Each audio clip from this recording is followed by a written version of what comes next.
women who were from the more affluent areas had held on to the secret for much longer quite often, were experiencing extreme controlling behaviour but quite often not accompanied by physical abuse because the perpetrator was too smart.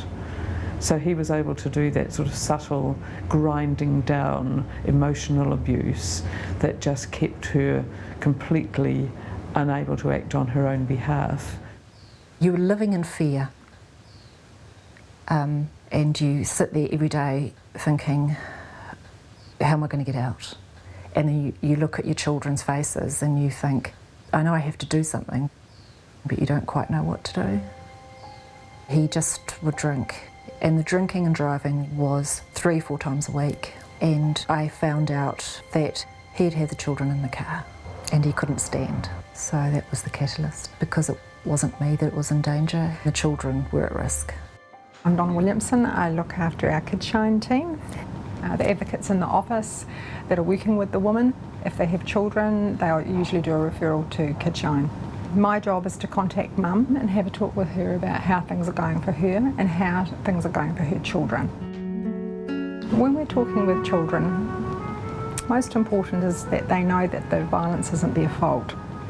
When Donna first came, she talked to us about where we were at, and she also had a private talk with Jamie to see whether she was okay, how she was doing, if she felt safe with me, which was great.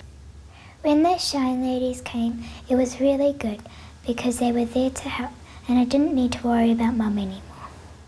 She told her it wasn't her responsibility to look after her mother, and that she was going to be okay. There were things that she could do to get through it, and she worked out a safety plan with her, so she knew exactly what to do if Rick came around, whether she was alone at the house or if she was with me. I went to the police station at one stage because I was really worried, and they just said, has he hurt you? Have you got any bruises to show us? And what about your children? Has he hurt them? And I said, no. And they said, we can't help you. They said something has to happen before we'll do something about it. They said there's no proof.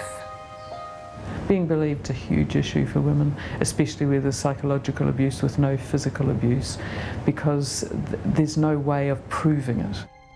The abusive situation became intolerable, and Lisa took out a protection order against her husband.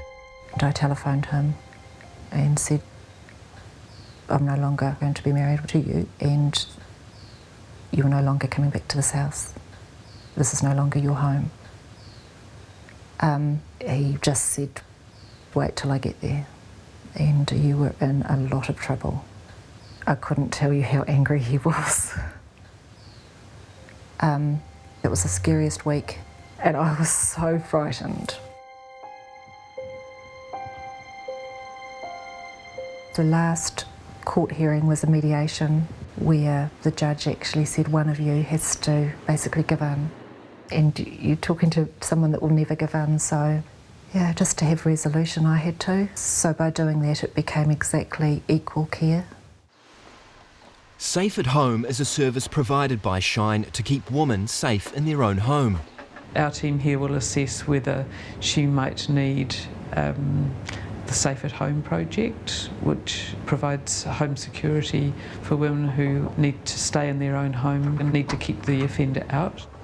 Hello, I'm Liz, the Safe at Home coordinator from Shine. The main aim of it is to allow women to stay in their homes, because most of them have moved, some of them, you know, multiple times, and that's hugely disruptive for everybody.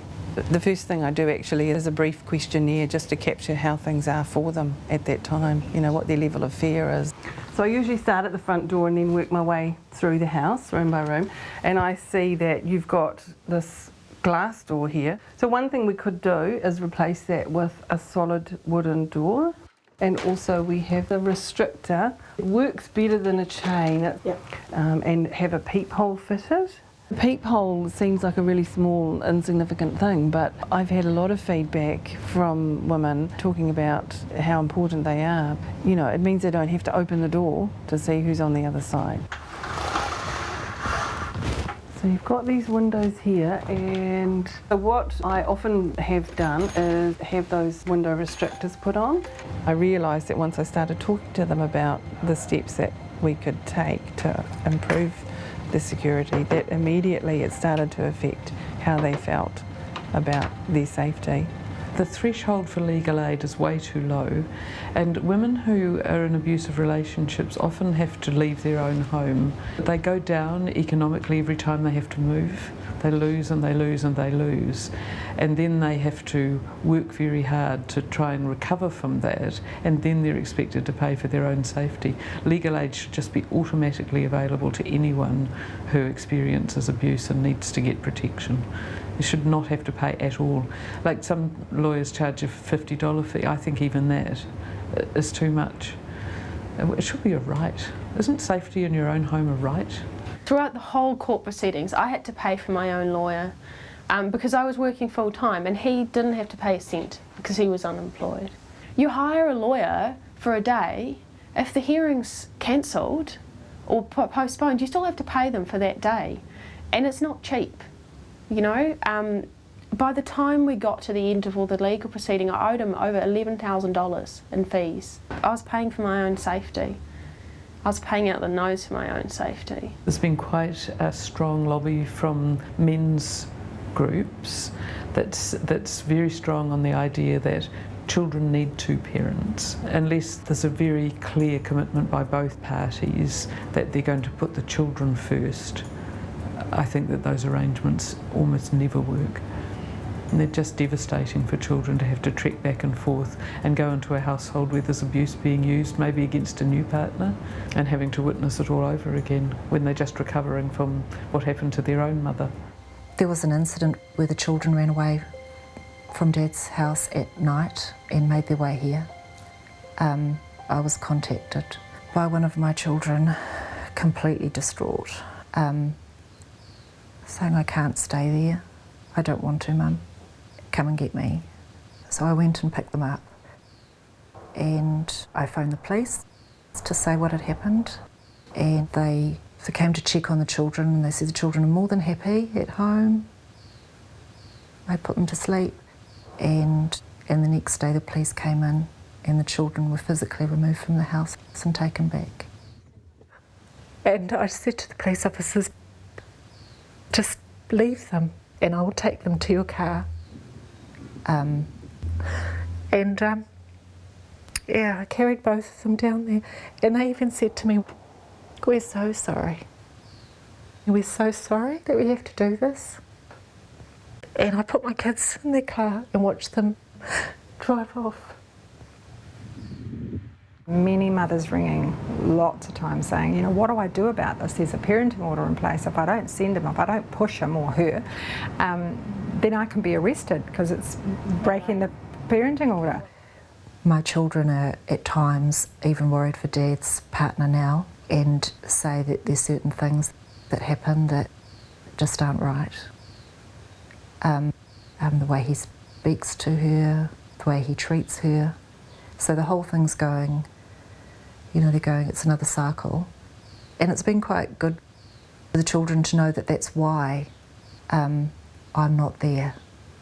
That Mum is not with Dad because of the way he treats people.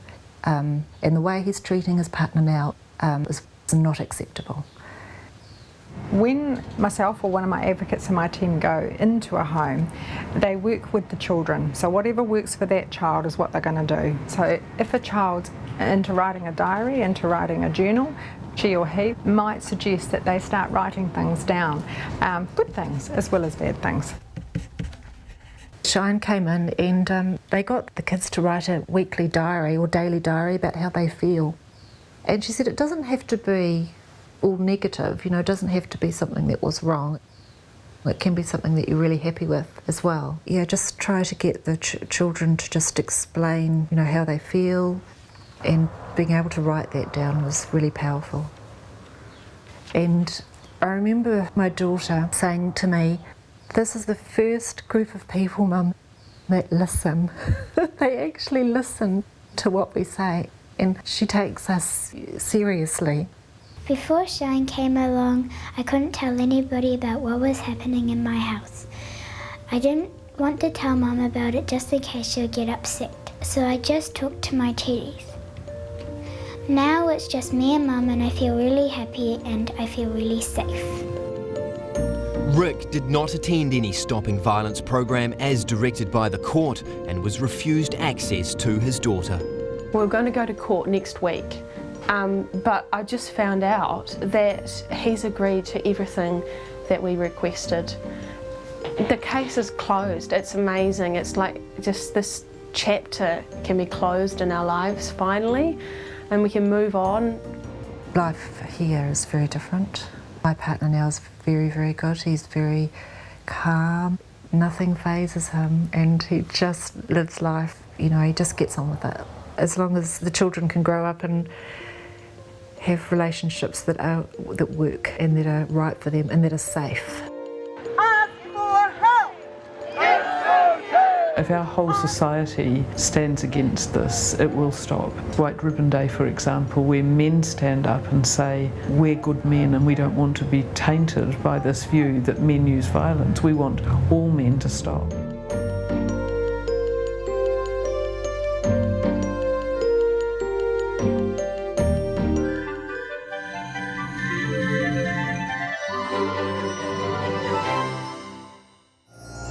Supporting local content so you can see more of New Zealand on air.